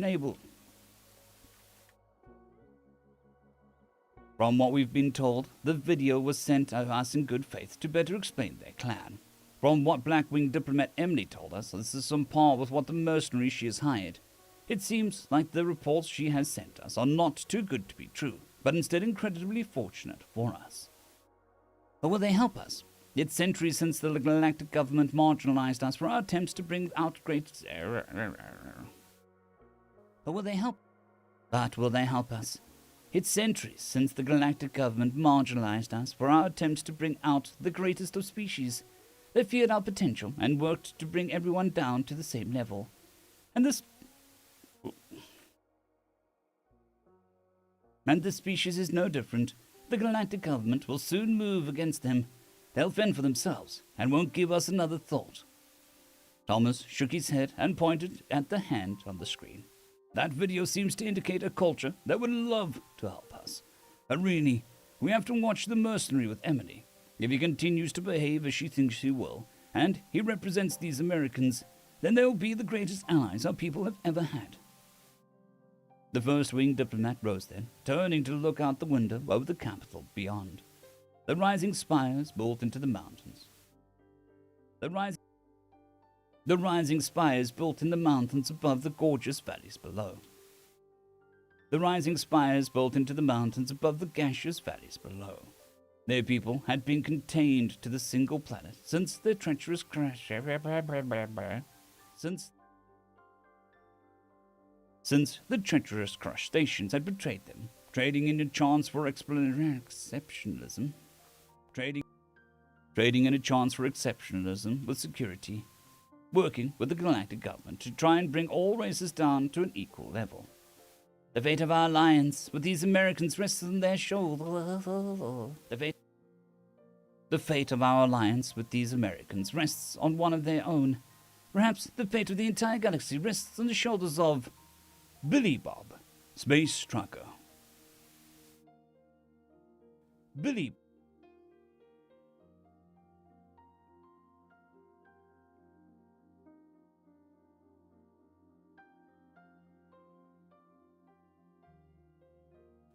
Bob, Space Trucker.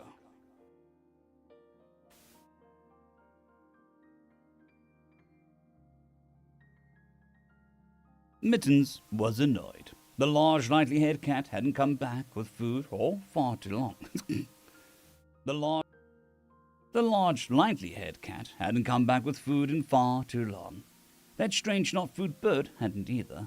Sure, he'd slept for a while, and then drank some water from their little bowl the other cat filled up for him, but then slept some more. But he was getting hungry, and no one had pet him in ages. He stared at the threshold and the other cat would enter and leave from, trying to summon the food bringer with his mind. Then Mittens heard some sort of noise and got excited. He began to scratch at his side of the strange wall that would move, demanding food at the top of his lungs to make it clear that it was unacceptable that he'd been forced to wait so long. On the other side of the airlock, Corporal Fitzreg was prodding Private Grisnod. Go on. We're told to check out the ugly freak's ship, so we got to do it. But Grisnod was standing frozen at the door. No way. Do you hear that? That sounds like a creature with claws. It sounds hungry. They paused as they listened to that ominous howling. Clearly, a predator waited on the other side. Was the scratching a method of keeping its claws sharp, or was it threatening them? Fitzreg gulped and gave Grisnod another prod.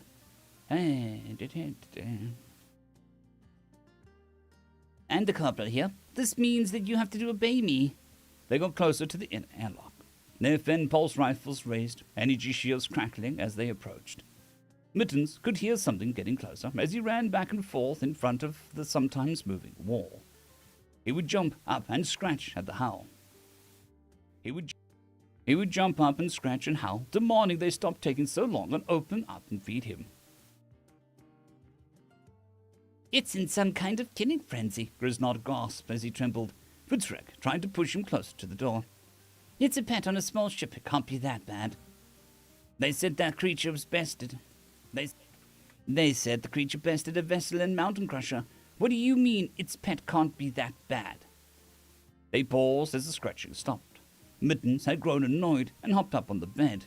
Maybe they'd think he starved to death and come running to feed him. Instead, they seemed relieved. Maybe it's gone? Who knows?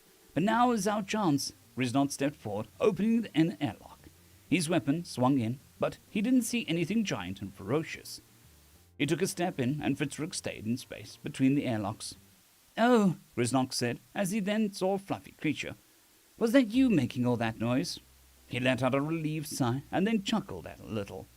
Mittens, however, stared at him.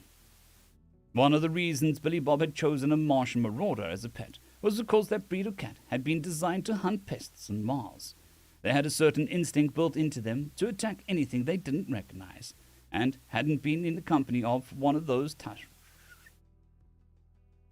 hadn't been in the company of one of those trusted big semi-horror and hadn't been in the company of one of those trusted big semi-hairless cats. So after staring at the creature for a moment, Mittens jumped onto its face, sinking its claws in deeper. Grisnod screamed as he dropped his weapon and clutched at his face. Fitzreg saw a blur and slam into the other side. Fitzreg just saw a blur slam into the other soldier, and then he slammed his fist into the airlock button, which let the wall slam down into place. Turning, he ran out of the ship's airlock as fast as he could. Grisnod's screams echoing down the loading dock as he moved. There was no way that he was going in there. He would take his chances back in the station. However, as he ran past the guard station that strange creature had first been stopped at, he came to a skidding halt. There was some sort of strange battle cry coming out of the PA. He turned his translator back on to try and make sense of the odd language. War! Yeah, what is it good for? He didn't like the sound of that. Then, ahead of him, at one of the intersections in the station,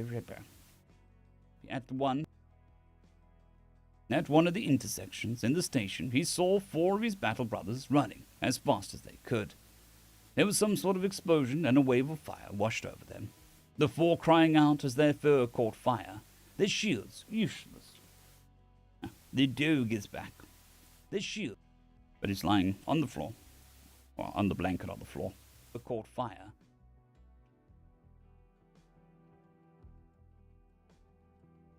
Their shields useless, it seemed. They rolled on the ground, screaming and crying as he saw the creature advance upon them, approaching each of his battle brothers and silencing their cries of agony with a small explosion coming from some sort of metal device in his hand. Once the 4 burning battle brothers were dead, he turned, seeing Fitzreg. The corporal had faced down crustacean crustacean commanders. He'd wrestled with jitterbugs. He'd battled Phallus Rangers. His battle brothers had been outnumbered countless times and been victorious. As a single creature looked at him, not even armed with energy weapons or a defensive shield,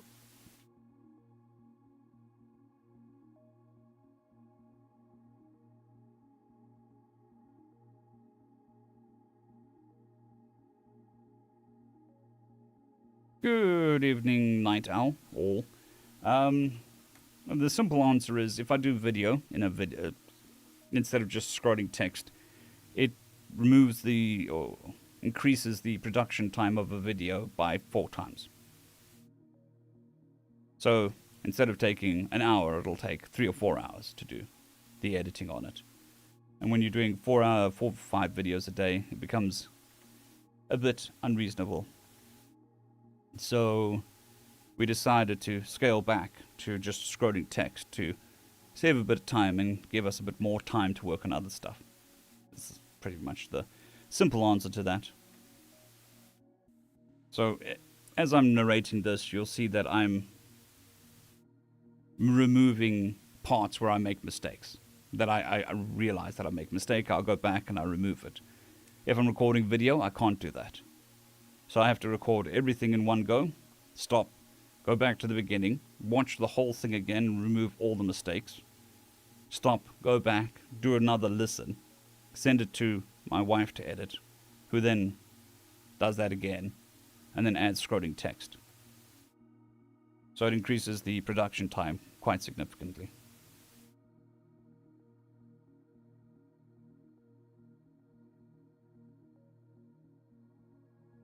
not even armed with energy weapons.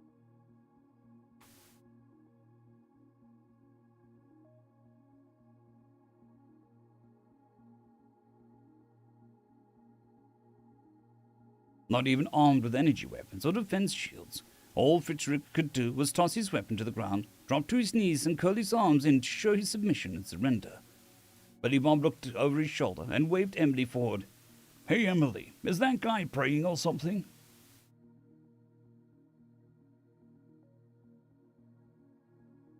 Good morning, Braden. Yeah, especially when you're trying to align audio and video. He pointed to the kneeling Bork he saw, who tossed his weapon down after he'd hit his friends with the dragon's breath round. Emily was still limping a little as she carried the security paddle that Billy Bob had helped charge, and looked over at what he was pointing. No, he's trying to surrender.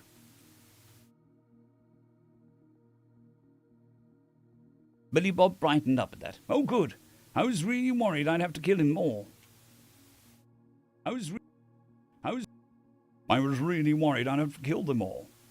He jogged over to the kneeling Bork and gave him a little nudge. The creature whimpered and shrank away from him for a moment before he gripped one of his horns and pulled him up to his feet. Hey, I want you to do me a favor. The Bork opened its eyes and looked at Billy Bob with surprise. What? A favor, see? I don't need to kill the rest of your friends here, or even want to. I just want to kill that fucking space clown. The Bork blinked again. The what? The creepy gas-bag boss of yours. Oh, the creepy space clown? Billy Bob waved a hand. Don't bother trying. I've got my translator set to that. So, I've been working my way around to the central area, and I know there's a fair amount of you friends. And I know there's a fair amount of your friends guarding the door. So come with me and explain to them if they just leave the clown to me. I won't bother. But the creed forbids it. Telling them or leaving him. Telling them or... It forbids them from leaving him. What about you? You surrendered, didn't you? I'm ashamed to my people now. Well, a little shame doesn't hurt that much. Now come on. Billy Bob pulled the Bork along, making him walk with him towards the central chamber he'd seen earlier. As the song ended, he quickly scrolled through his implant once more. 1 mil pagria. One pill makes you larger. 1 pill makes you small. This should freak them. This should freak them out, he figured.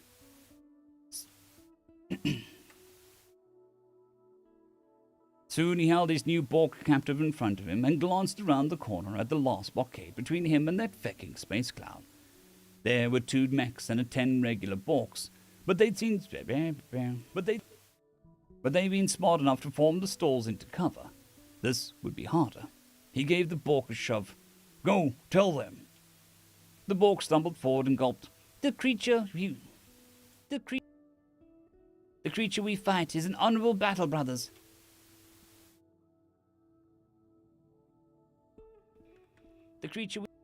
The creature we fight is honorable, battle brothers. He offers us trade. If we leave the station, he'll only deal with the one who has wronged him. He held his hands forward, hoping they'd listen to reason. But Fitzrick had heard Captain Dweg. He's a traitor. Kill him. Billy Bob flinched as the prisoner was riddled with pink bolts of energy, his shield fading after a few seconds before he was cut to shreds. Billy Bob quickly peeked around the corner once more. This was going to be hard. Then he looked around for a moment and remembered that he was on the Black Market station. This is chapter number 9.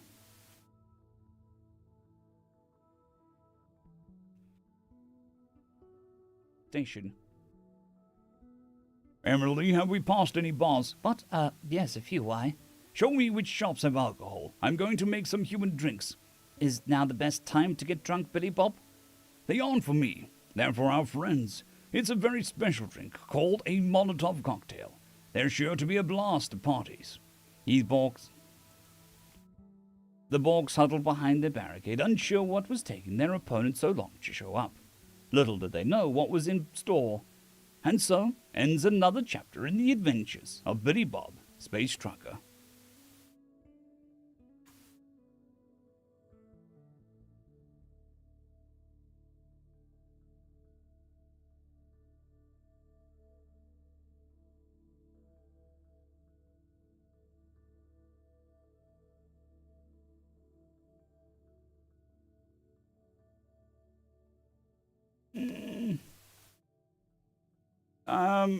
The author is releasing lots of stories with Spiffle Monk. I'm waiting for it to be big enough to do on the series channel.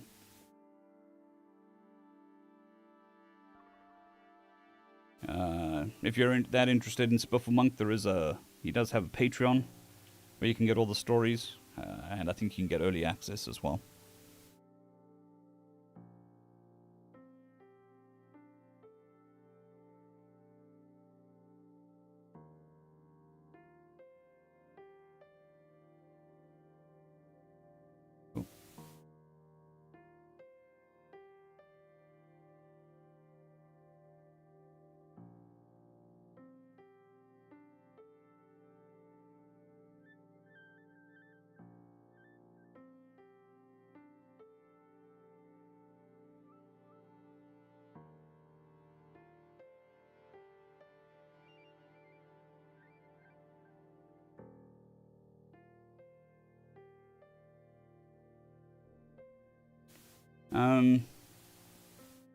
But yes, I know I said we were going to do more today, but I think that is where my voice is going to end. Fair enough, Night All? Fair enough. I will work it into the rotation somewhere. I definitely will. Well, Spiffle Monk is definitely funny. But yes, my voice isn't doing great today, so I think we'll call it a day there. We've done 4 chapters. 1, 2, 3, 4. So I am going to call it at the end of the day. And I'll be back tomorrow. Hopefully my voice will be a bit better. It's just dry today. So these things happen. This is why having a bit of wiggle room helps. You don't have to rush at 100% at everything. And just grind your voice into nothingness. Again, in my point. Well, for me. Anyways, thank you all for spending your time with me. It's very much appreciated. I'll be back same time tomorrow. I hope you all have a good one. And I will see you then.